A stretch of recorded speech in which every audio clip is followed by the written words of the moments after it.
এয়া ছিংগাৰপাৰা হাইস্কুল খেলপথাৰ, আসাম কামৰূপ ডিষ্ট্ৰিক্ট। ছোৱালী মহিলা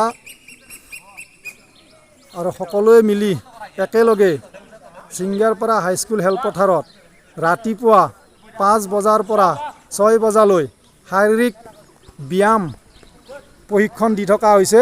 সকলোৱে আহিব বুলি আমি আশা ৰাখিছোঁ।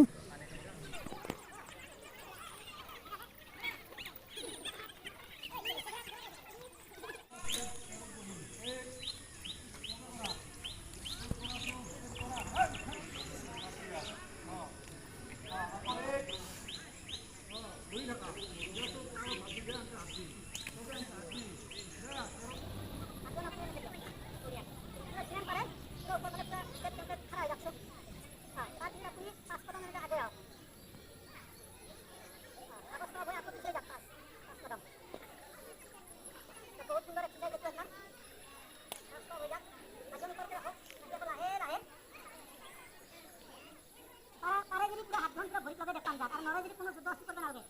একেদিনে নহয় আৰু লাহে লাহে আকৌ আপুনি মাটি উঠিব পৰা হৈ যাব। একেদিনে নহয় আকৌ লাহে লাহে উঠি আহক।